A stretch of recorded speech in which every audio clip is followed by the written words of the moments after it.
2047 সালের বিকশিত ভারত সম্পর্কে যুব সমাজের অভিমত যাচাই করতে প্রধানমন্ত্রী নরেন্দ্র মোদী জাতীয় যুব দিবসে বিকশিত ভারত ইউথ পার্লামেন্ট নামে ভিন্নধর্মী এক অনুষ্ঠানে শুরু করেছেন।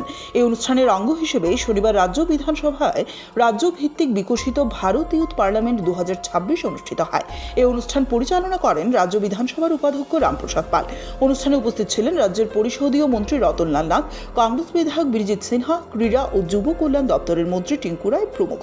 এছাড়া উপস্থিত ছিলেন রাজ্যের বিভিন্ন বিদ্যালয়ের নির্বাচিত ছাত্রছাত্রীরা। এই অনুষ্ঠানে বক্তব্য রাখতে গিয়ে বিকশিত ভারত ইউথ পার্লামেন্টের ইতিহাস তুলে ধরেন মন্ত্রী টিঙ্কু রায়। তিনি বলেন, প্রধানমন্ত্রী নরেন্দ্র মোদী যুব উৎসবকে নাচ, গান আর বক্তৃতার মধ্যে সীমাবদ্ধ না রেখে এই ধরনের অনুষ্ঠান আয়োজনের উদ্যোগ নিয়েছেন। দেশের সার্বিক উন্নয়নে যুব সমাজের কাছ থেকে পরামর্শ গ্রহণ করতেই প্রধানমন্ত্রীর এই উদ্যোগ।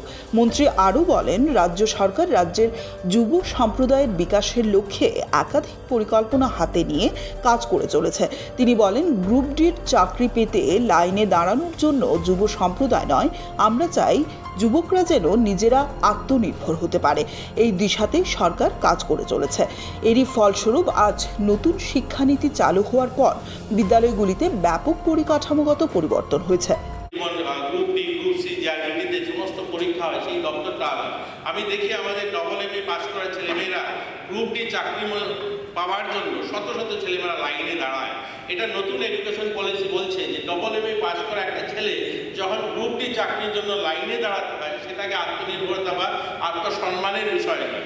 আমরা সেখান থেকে পরিবর্তন করতে চাই ভারতকে। আমরা চাই যে আমাদের ছেলেমেয়েরা পড়াশোনার পাশাপাশি নিজেরা যেন কিছু করতে পারে, নিজেরা যেন আত্মনির্ভর হতে পারে, তারা নিজেরা যেন কিছু শিখতে পারে। সেই দিশাতে যেন ভারত এগোয় এবং সেই দিশাতে আজ আমরা কাজ করছি। তার জন্য দেখবে প্রত্যেকটা স্কুলে আজ নতুন এডুকেশন পলিসি আসার পর থেকে skill education, smart education, moral education এগুলোর উপরে জোর দেওয়া হচ্ছে। শুধু পুঁথিগত বিদ্যা নয়, আমরা আত্মনির্ভর হতে পারি তার জন্য যা যা প্রয়োজনীয় সেগুলো করছে।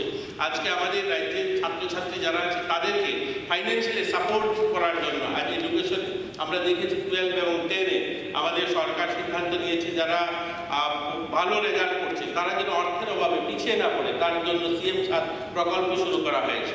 এই আলোচনায় বিভিন্ন শিক্ষা প্রতিষ্ঠানের ছাত্রছাত্রীরা বিকশিত ভারত গড়ার লক্ষ্যে তাদের ধ্যান ধারণা, উদ্ভাবনী চিন্তা এবং দৃষ্টিভঙ্গি তুলে ধরে।